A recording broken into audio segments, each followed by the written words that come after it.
Shalom semuanya, selamat datang di Histori Spesial Suara Gembala yang akan berbicara tentang kehidupan, iman, dan perjalanan kita bersama dengan Tuhan. Di episode kali ini, kita akan berbicara tentang topik yang sangat dalam dan mungkin sudah sangat sering kita dengar dalam kehidupan kita sehari-hari, tapi tidak mudah untuk kita jalani, yaitu pengorbanan. Apa sebenarnya makna pengorbanan dalam kehidupan kita sebagai orang percaya? Apakah pengorbanan itu harus selalu dalam bentuk yang besar atau sesuatu yang dramatis, atau bisa nampak di dalam hal-hal kecil dalam kehidupan kita sehari-hari? Oke, yuk mari kita gali bersama, tentunya dengan narasumber yang kita akan ngobrol bareng bersama-sama, yang akan membagikan perspektifnya, pengalamannya, dan refleksinya tentang pengorbanan dalam terang kasih Kristus, yaitu Pendeta Yosua Doni Irawan, selaku Wakil Gembala GBAP Bunga Bakung Robinson. Kita akan sapa bersama-sama. Shalom, Bapak Pendeta Yosua Doni Irawan. Bagaimana kabarnya? Puji Tuhan, luar biasa. Luar biasa ya. Sudah siap berkorban? Waduh, siap. Selalu Siap, berkorban ya, nih. Harus selalu siap berkorban. Oke, kita akan merangkum berbagai pertanyaan yang sudah dikumpulkan. Ya, kita akan bertanya-tanya kepada Bapak Pendeta Yosua Doni tentang arti pengorbanan dalam kehidupan kita sebagai orang percaya. Dan ini kita juga dalam rangka mendekati hari yang sangat luar biasa bagi kita orang percaya, yaitu hari Jumat Agung, yang merupakan hari di mana kita memperoleh kemerdekaan, keselamatan oleh karena pengorbanan Tuhan kita Yesus Kristus. Ya. Jadi yang pertama ini Pak Yosua Doni, apa sih makna pengorbanan dalam konteks kekristenan? Gitu. Ya, pengorbanan adalah salah satu bentuk di mana kita harus merelakan diri supaya semuanya mendapatkan segala sesuatunya. Ya, pengorbanan bukan cuman berbicara tentang jasa saja, tetapi pengorbanan benar-benar pure kita atas dasar cinta kasih, supaya semua mendapatkan segala sesuatunya. Jadi kita merelakan apa yang dalam diri kita ya supaya orang lain mendapatkan sesuatu. Begitu. Iya, betul. Harus benar-benar dari kerelaan hati kita berarti. Betul, ya? betul. Oke. Baik, jadi tadi ya makna pengorbanan dalam kehidupan kita kekristenan itu adalah kerelaan hati kita untuk memberikan sesuatu bagi orang lain supaya mereka juga merasakan kasih Tuhan, gitu ya. Jadi, oke. Kemudian yang kedua, bagaimana pengorbanan Yesus di kayu salib seharusnya mempengaruhi cara hidup kita sehari-hari. Jadi, oleh karena pengorbanan Yesus itu, apa sih pengaruhnya dalam kehidupan kita sehari-hari sebagai orang percaya itu? Iya, pengaruhnya memang seharusnya efeknya jauh lebih besar ya. Karena dia rela diutus oleh Bapaknya satu-satunya untuk berkorban. Dan dia dibilang berjasa juga tidak, karena dia memiliki kasih kepada banyak orang. Dan di mana di firman Tuhan dikatakan di dalam Galatia, di situ dikatakan bahwa hidupku bukannya aku lagi, melainkan Kristus yang hidup. Jadi ketika pengorbanan Kristus kita sadari, maknai dengan dalam, karena Kristus ada di dalam diri kita, makanya hidup kita ini bukannya kita lagi. Jadi kita itu sangat memanifestasikan kuasa Kristus. Iya, jadi berarti kita tidak boleh hidup seperti kemauan kita sendiri lagi ya? Iya, betul. Karena kan tadi dikatakan hidup adalah Kristus gitu ya? Iya.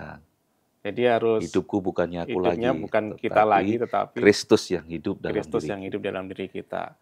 Ya, jadi itu maknanya ya. Tuhan Yesus sudah berkorban bagi kita. Betul. Berarti kalau secara kasarnya, secara istilah dunia, kita ini sudah menjadi milik Kristus gitu ya. Iya. Jadi nggak punya hak apa-apa atas hidup kita gitu ya Pak Doni ya. Jadi berarti kita harus ya hidup kita ini ya harus sepenuhnya untuk Yesus yang sudah berkorban untuk kita. Ya, Kurang lebih seperti itu ya. betul. Oke, jadi begitu ya, Bapak Ibu Saudara yang menyaksikan podcast ini, kita sebagai orang-orang yang sudah ditebus, sudah diselamatkan oleh Yesus, hidup kita ini bukan milik kita lagi, bukan Ya. kita tidak boleh sembarangan lagi dalam kehidupan kita, ya. Hidup ini adalah Kristus, ya. Kalau kita hidup, ya kita hidup untuk Yesus yang sudah berkorban memberikan keselamatan bagi kita semuanya. Kita lanjut untuk pertanyaan yang selanjutnya. Apakah pengorbanan selalu berarti kehilangan sesuatu atau ada sisi lain dari pengorbanan yang sering kita lewatkan? Jadi, apakah pengorbanan selalu berarti kehilangan sesuatu? Jadi kalau kita berkorban itu, apakah sudah pasti kita ada sesuatu yang hilang dari diri kita, atau ada sisi lain dari pengorbanan yang sering kita lewatkan? Ya, sebenarnya ketika pengorbanan itu bukan bicara tentang kita kehilangan ya. Karena contoh misalkan, saya pernah menderita, tapi ada orang yang mengalami penderitaan. Karena saya pernah mengalami seperti penderitaan, saya akan melakukan supaya dia tidak menderita dan dia bisa ngerti arti daripada hidup tersebut. Jadi Ya. misalkan saya punya waktu, misalkan saya punya waktu untuk keluarga nih. Tahu-tahu Doni pelayanan, padahal saya punya waktu. Tapi pelayanannya kita harus lihat dulu bagaimana gitu loh. Karena pelayanan bukan berarti kita harus meninggalkan keluarga saya. Jadi saya nggak harus berkorban untuk keluarga saya. Tapi ketika saya tahu itu pelayanan dan itu penting, urgent misalkan, dan saya akan bicarakan sama keluarga saya. Ya, saya diskusi bagaimana. Kalau seandainya diskusi dengan keluarga bisa, ya sudah, saya akan datang ke pelayanan. Tetapi kalau misalkan saya sudah janjian sama keluarga saya dan di mana itu harus berjalan, saya nggak mungkin akan tinggalkan keluarga saya. Jadi penderitaan itu saya juga nggak harus menderita untuk diri saya, tetapi ketika saya mengalami satu penderitaan, saya tahu dia harus ditolong, ya kita bisa tolong. Seperti itu. Ya, berarti bisa diartikan bahwa pengorbanan itu tidak selalu harus ada yang hilang dari diri Iya, kita. betul. Ya, karena kita juga dalam hal ini Bapak Yosua juga memiliki keluarga, memiliki Betul. anak-anak, harus memiliki waktu dengan mereka ya. Iya, Karena sebenarnya pelayanan yang terutama itu juga melayani keluarga kita dulu ya. iya, betul. Jadi ketika ada pelayanan yang mendadak itu tetap harus melibatkan keluarga untuk Iya, membicarakan gitu ya, dibicarakan. karena segala sesuatu pasti akan berubah ketika kita bukan bicara tentang jasa ya. Karena kalau saya harus meninggalkan keluarga, keluarga saya menderita, sedangkan di sana, terima kasih atas pelayanannya. Ya nggak bisa begitu. Jadi kalau Iya, kita iya. memang benar-benar ingin berkorban, benar-benar kita harus safety dulu supaya Iya, iya, kita iya. tidak merugikan satu dengan yang lain. Iya. Saya jadi ingat ketika kita naik pesawat di situ ada panduan ketika terjadi sesuatu di pesawat, ada turbulensi Iya. dan pesawat mungkin terjadi kecelakaan dan kekurangan oksigen. Itu di situ ditulis, saya baca-baca, orang tua atau orang dewasa Iya. itu harus memakai masker oksigen terlebih dahulu. Betul. Jadi begitu dia sudah aman, baru dia bisa menyelamatkan yang lain, gitu ya, Betul. Pak Doni ya. Jadi Iya. bisa kita terapkan dalam pengorbanan, dalam arti pengorbanan ini, ketika kita melayani dan harus berkorban, kita pastikan bahwa diri kita ini sudah dalam posisi yang aman, begitu Iya, ya. betul. Dalam posisi yang aman. Dalam hal ini tadi contoh dari Pak Doni ini adalah dalam keluarganya.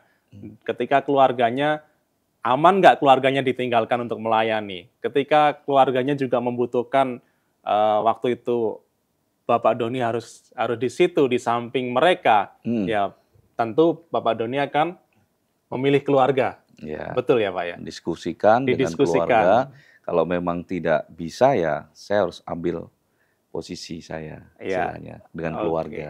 Jadi itu sisi lain dari pengorbanan tadi ya, tidak melulu harus ada sesuatu yang hilang dari diri kita, Iya, tapi ada sesuatu yang harus dipertimbangkan, yaitu bahwa ketika kita mau berkorban, itu berarti kita sudah siap, kita sudah mhm, dalam posisi yang aman. Kalau saya iya, katakan tadi dengan betul, contoh ketika kita di dalam pesawat, posisi kita sudah aman, kita bisa menolong berkorban untuk orang lain. mhm, Begitu ya Pak iya. Doni ya.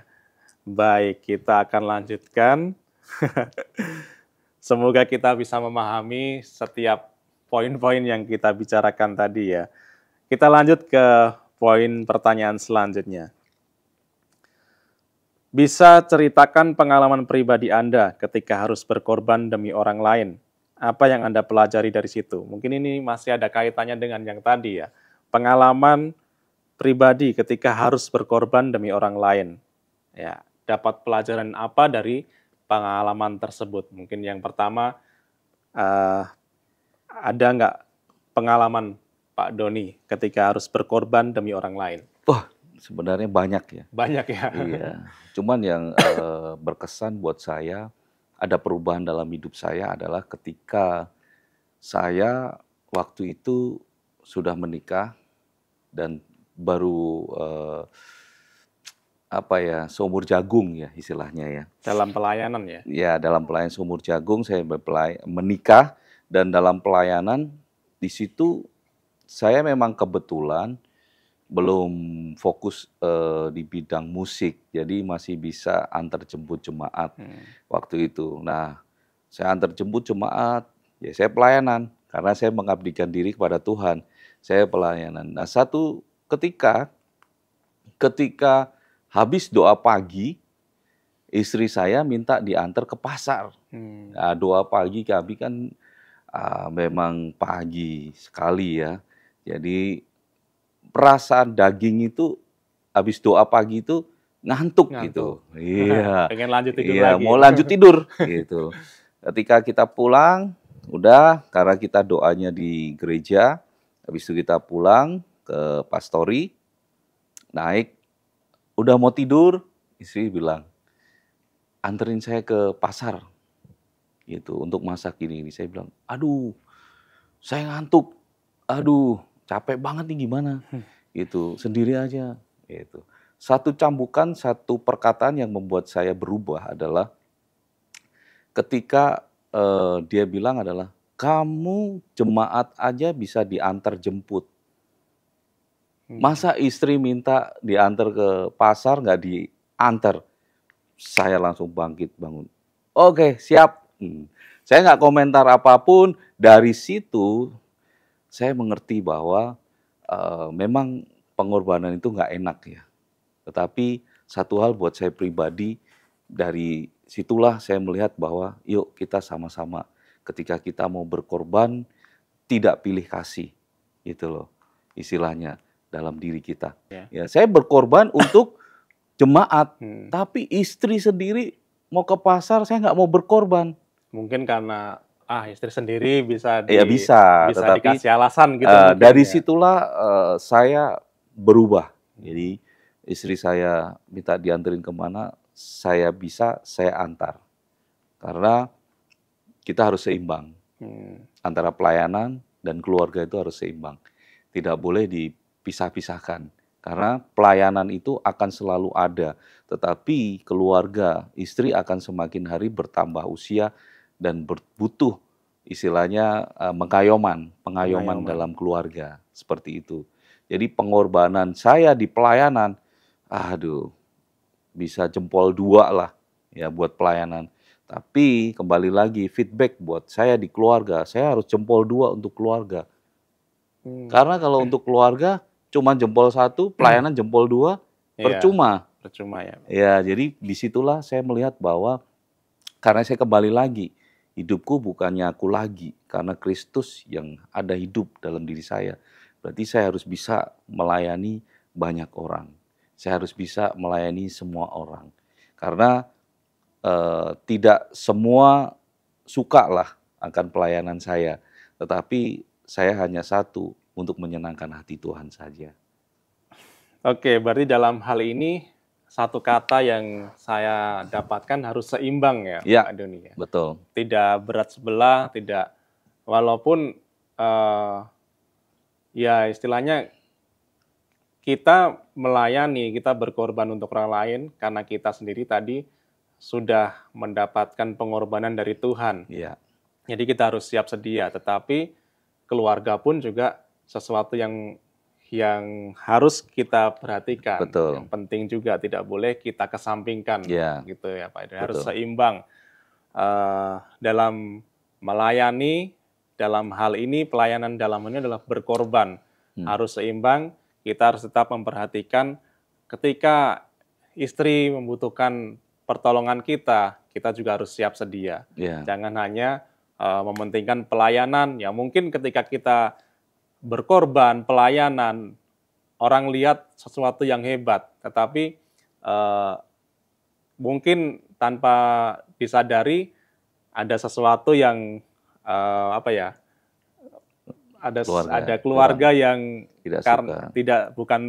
bukan tidak suka ya, karena kita melayani pasti yaitu adalah komitmen kita melayani. Mungkin ada yang kecewa karena ketika keluarga sendiri membutuhkan, tetapi justru tidak siap atau capek, ya. Jadi harus seimbang Ya, dalam kita berkorban dan juga di dalam kita memperhatikan keluarga kita. Jadi itu pengalaman dari Pak Doni tadi, dan pelajaran yang bisa diambil ya tadi harus bisa melayani dan keluarga itu harus seimbang, tidak boleh berat sebelah. Oke, kita lanjut ya untuk pertanyaan yang selanjutnya. Bagaimana cara membedakan antara pengorbanan yang sehat dan yang merugikan diri sendiri? Wah, ini agak ini nih kompleks nih pertanyaannya. Membedakan antara pengorbanan yang sehat dan yang merugikan diri sendiri. Itu kira-kira bagaimana ini, Pak Doni? ya, pengorbanan yang sehat dan pengorbanan yang tidak sehat itu sebenarnya sama kayak pengeluaran dan pemasukan. Benar dong? Iya. Iya kan? Apa yang kita keluarkan, yang sehat dan tidak sehatnya, yang terutama adalah bagaimana kita tahu prinsipnya sebenarnya. Kalau itu sehat untuk memuliakan nama Tuhan, ya kita bisa lakukan. Tapi kalau sehat untuk nama kita, jasa kita, jangan pernah kita lakukan. Jangan pernah.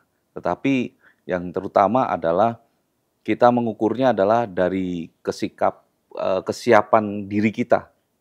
Kalau kita nggak siap, ya kita jangan coba-coba untuk berkorban. Iya. Ya misal contoh yang sensitif lah tentang uang lah ya. Iya. Kalau kita belum siap, ya janganlah coba-coba. Kalau kecuali kamu memiliki iman atau Tuhan bicara kepada kita, ya coba lakukan. Gitu. Tapi kalau kita belum siap untuk sesuatu, untuk menabur dengan keuangan kita, ya jangan pernah, karena nanti akan membuat Anda bisa depresi, Anda bisa stres. Gitu. Iya. Seperti itu. Ya pengeluaran dan pemasukan saja sebenarnya itu dalam kehidupan kita. Kita sehat dan tidaknya kelihatan daripada kehidupan kita. Pengorbanan kita, contoh sehat adalah kita saat teduh, kita baca Alkitab. Itu sehat buat siapa? Buat diri kita sendiri. Yang tidak sehat apa? Ya dibuang. Mungkin tidak sehat kita apa? Ya kita kumpul, gosip, kritik, dan segala sesuatu itu kan tidak sehat buat kita. Seperti itu. Jadi saya senang adalah ketika saya bertemu dengan beberapa orang, saya harus mendapat value dari orang tersebut. Iya. Itu Ada akan sesuatu sehat. yang didapat ya Betul. dalam hubungan dengan orang lain. Iya, sama. Kita Yang berguna. akan sehat buat kita gitu loh. Kalau yang negatif, misalkan kita udah tahu negatif, oh ini seperti ini, udah nggak usah. Buat apa capek sendiri, ya kan? Buat kita adalah kita mengetahui sehat dan tidaknya itu sebenarnya kita sudah tahu. Cuman kadang-kala kitanya yang sering nabrak-nabrak. Iya, iya. Ya, jadi cara membedakan tadi itu ya, kita sendiri sudah diberikan eh, kepekaan oleh Tuhan sendiri, lewat firman, lewat Roh Kudus, lewat Tuhan berbicara. Kalau memang eh, itu memang dari Tuhan untuk kita berkorban, ya itu adalah suatu pengorbanan yang sehat. Ya, Tapi betul. kalau berdasarkan motivasi diri kita sendiri Ya, betul. untuk istilah rohaninya mencuri kemuliaan Tuhan, ya, Ya, supaya dia dilihat orang, wah ini berkorban, ini eh, suka memberi, suka betul. menabur, Ya, tetapi tidak didasari dengan itu adalah Tuhan yang suruh, Tuhan yang gerakan, tapi berdasarkan motivasinya untuk diri sendiri supaya dilihat orang, itu adalah sesuatu yang tidak sehat. ya Mungkin betul. itu ya Pak Doni ya. Jadi Ya. begitu cara bagaimana membedakan pengorbanan yang sehat dan yang merugikan diri sendiri. Ya, kita kembali ke diri kita. Apakah ini sesuai firman Tuhan? Tuhan yang suruh, ya, Tuhan suruh lewat siapa saja, bisa Ya, lewat firman yang kita betul. baca, lewat khotbah yang kita dengar dan hati kita digerakkan, Ya, dan yang tentu bukan untuk motivasi supaya kita dipuji orang, ya. supaya kita dikenal orang yang suka berkorban, Mm-mm. ya, jangan sampai seperti itu. Kita ingat kisah Ananias dan Safira, bagaimana Betul. ketika mereka tergiur untuk melihat orang lain berkorban, ya, memberikan sesuatu untuk pekerjaan Tuhan, ketika mereka tergiur tetapi dengan cara yang salah, ya, mereka bilang ini hasil penjualan seluruhnya, padahal ditahan separuhnya, dan itu Tuhan tidak suka. Ya, Ya, untung saja kita di zaman zaman kasih sekarang. karunia ya, Ya. tidak seperti zaman para rasul atau zaman perjanjian lama, ketika kita melakukan sesuatu yang melanggar firman Tuhan, langsung Meninggal. meninggal, ada sesuatu konsekuensi yang langsung terjadi. Jadi pelajaran lain yang kita dapatkan, ketika kita berkorban, mari kita berkorban dengan tulus, sesuai dengan firman Tuhan, tidak dengan motivasi untuk diri kita sendiri, untuk kemuliaan diri sendiri, mencuri kemuliaan Tuhan, dan kita syukuri kasih karunia Tuhan, karena ketika hati kita ada yang sesuatu yang tidak beres dalam berkorban, Tuhan masih mengampuni kita. Tuhan tidak melakukan hukuman seketika seperti pada zaman perjanjian lama, di zaman para rasul, ya. Mari kita sama-sama koreksi hati kita di dalam kita berkorban, supaya kita tahu apakah pengorbanan kita ini pengorbanan yang sehat atau yang merugikan diri sendiri. Oke, puji Tuhan. Kita lanjutkan.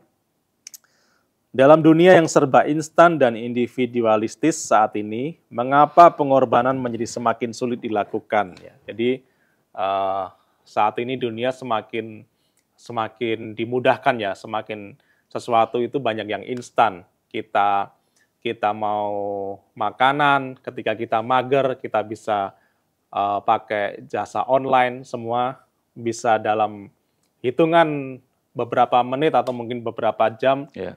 Ya, sesuatu tuh makanan, minuman yang kita inginkan bisa kita nikmati.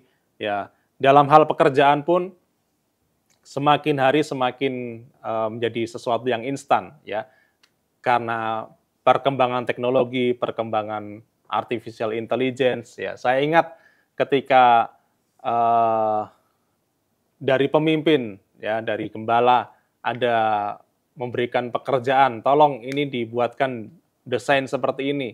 Kalau zaman beberapa tahun yang lalu, kita akan menyalakan komputer, kita akan buka aplikasi desain, ya, kita akan cari gambar-gambar, ya, butuh koneksi internet yang cepat untuk mencari bahan-bahan. Tetapi sekarang sesuatu itu bisa dilakukan dengan instan. Ketika pemimpin gembala, Gus tolong hapus kata ini, dirubah dengan kata ini, kita bisa lakukan dengan sekejap, ya, dengan bantuan AI, artificial intelligence. Ini membuktikan bahwa dunia saat ini sudah semakin instan, serba instan dan semakin individualistis, ya. Karena ketika seperti itu kita jadi tidak mau tidak membutuhkan orang lain, tidak membutuhkan bisa semakin pekerjaan dalam tim itu mungkin semakin terkikis karena Iya, semua bisa dilakukan sendiri. betul. Ya, jadi dalam hal yang serba instan dan individualistis saat ini, mengapa pengorbanan semakin sulit dilakukan? Itu, Pak Doni. Ya karena itu bagianmu. Iya, Begitu ya. iya, karena apa ya? Sekarang ini kenapa pengorbanan sudah Sulit. menipis Ya. karena yaitu pemisahnya adalah job desk yang ada. Nah, kalau kita istilahnya kita tahu posisi kita, job desk kita A, job desk B. Sedangkan kalau dia minta tolong, kita kadang nggak bisa, itu job desk kamu. Karena apa? Dia sudah terkotak dengan job desk apa yang dia punya, toolsnya Ya, seperti itu. tugas saya Nah, ini ya harus ini. betul. Nah, yang pengorbanan secara Kristen adalah tidak seperti itu. Jadi kalau selama kita bisa tolong, kita tolong. Ya kan? Yesus saja selalu menolong kita. Ya kan? Pada dasarnya prinsipnya seperti itu. Ya karena kenapa ya sekarang itu? Karena sudah dikotak-kotakan antara job desk yang mereka masing-masing. Itu urusan kamu, bukan urusan saya. Tetapi kalau kita tahu bahwa itu untuk kepentingan bersama, beda lagi. Ya, karena kan kita punya job desk A, B, C, dan D. Tetapi dalam lingkup A, B, C, D ini untuk kepentingan siapa? Kalau untuk kepentingan diri sendiri, ya lu harus lakuin. Tapi kalau untuk kepentingan tim, berarti kita harus kerja tim, kerjasama. Seperti itu, ya. Salah satu yang terkikis itu, ya udah, gua bisa kok, gitu.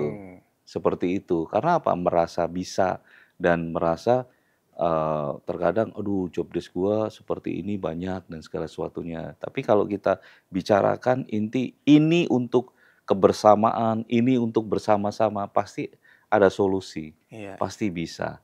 Nah terkadang ya pengorbanan itulah yang dibutuhkan kita ini harus dengan kasih. Iya, dasarnya berarti kasih ya. Iya. Kembali lagi ke kasih, hidup kita bukan milik kita lagi. Betul. Kembali ke pengorbanan Tuhan, Iya. yang walaupun sebagai Tuhan yang kaya, Tuhan yang penguasa dalam pencipta alam semesta, tetapi mau merendahkan diri untuk berkorban bagi kita. Iya. Ya, jadi mungkin kadang juga itu tadi ya, karena kita merasa sudah bisa melakukan tugas kita, kita tidak merepotkan orang lain. Ketika orang lain meminta pengorbanan kita, meminta tolong kita, itu yang membuat pengorbanan tadi semakin sulit dilakukan. Iya, betul. Wah, saya nggak pernah minta tolong kamu giliran job desk kamu susah minta tolong saya. Betul. Seperti itu ya Pak Doni. Iya. Jadi kita dalam hal ini supaya kita tidak kehilangan pengorbanan ya, dunia yang semakin instan, semakin mudah, dan banyak yang individualistis ya, karena semua udah bisa merasa mampu, sudah bisa melakukan sendiri, jadi pengorbanan itu semakin sulit dilakukan, semakin sulit ditemukan. Jadi mari kita mencegah hal itu. Dalam kita berkorban, dasar kita adalah kasih, karena kita saling mengasihi, dan kita rela mau membantu orang lain yang membutuhkan, apalagi di dalam suatu tim, dalam suatu kerja di dalam tim, di dalam pelayanan. Kita melayani ini adalah sesuatu tim untuk kita ini adalah tubuh Kristus yang saling bekerja sesuai dengan tugas kita masing-masing dan harus berkaitan, bekerja satu dengan yang lain itu berkaitan. Jadi tidak bisa terpisah-pisah, tidak bisa mungkin tangan tidak mau berkorban, ya nanti tubuh Kristus itu tidak akan berjalan, tidak akan bertumbuh dengan baik. Oke. Yang terakhir ini, pesan penutup untuk para viewers kita yang menonton kita hari ini seputar pengorbanan. Ya. Pesan-pesannya, pesan penutup tentang pengorbanan ini apa aja? Iya, kalau saya pribadi ketika kita berkorban, bukan karena jasa gue, Bukan karena jasa. bukan karena saya bisa, tapi karena kasih Kristus yang ada dalam diri kita, kita bisa berkorban bersama-sama. Baik. Jadi itu saja Pak Doni Iya, pesannya cukup itu ya. aja. Iya. Bukan karena jasa kita, Bukan karena jasa kita kita, berkorban, tapi karena kasih Kristus. tapi karena kasih Kristus ya. Jadi baik Bapak Ibu, itu yang kita dengar hari ini sesuatu tentang pengorbanan ya, dan Bapak Pendeta Yosua Doni Irawan memberikan pesan bagi kita semua. Kalau kita bisa berkorban, kalau kita bisa melayani, kita bisa membantu orang lain, itu bukan karena jasa kita, bukan karena kita mampu, ya, tetapi karena kita memiliki kasih. Ya. Yesus sudah berkorban bagi kita, sudah selayaknya kita orang-orang yang ditebusnya, kita juga memiliki kasih untuk bisa berkorban untuk orang lain. Dan yang kedua, di dalam kita berkorban, kita perhatikan diri kita dulu. Apakah kita sudah siap? Apakah posisi kita sudah safety, kata Pak Doni tadi. Kalau kita posisi kita belum aman, dalam hal ini belum siap untuk berkorban, ya kita jangan kita memaksakan diri, ya. Dan ketika kita berkorban tadi bukan untuk diri kita sendiri, bukan untuk ketenaran diri kita sendiri, tetapi untuk kemuliaan Tuhan. Amin. Ya. Jadi bukan karena jasa kita, tetapi kita berdasarkan kasih dan kita melakukannya ketika kita sudah dalam posisi yang aman, kita bisa membantu dan bukan untuk ketenaran diri kita sendiri, bukan untuk kemuliaan diri kita sendiri. Jangan sampai kita mencuri kemuliaan Tuhan. Ya, itu saja histori spesial Suara Gembala hari ini. Kiranya Suara Gembala hari ini bisa menjadi tuntunan dalam kehidupan kita, di dalam kita berjalan, di dalam kita beriman, dan dalam pengalaman hidup kita bersama Tuhan, semakin hari kita semakin bertumbuh, semakin berkenan kepada Tuhan, dan Tuhan mampukan kita untuk berkorban lebih lagi, tetapi bukan berkorban yang tidak sehat, yang merugikan diri sendiri, tetapi berkorban yang untuk kemuliaan Tuhan, dan tentunya Tuhan yang memampukan kita semua untuk berkorban. Sampai jumpa di dalam histori spesial Suara Gembala selanjutnya. Tuhan Yesus memberkati. Tuhan Yesus memberkati.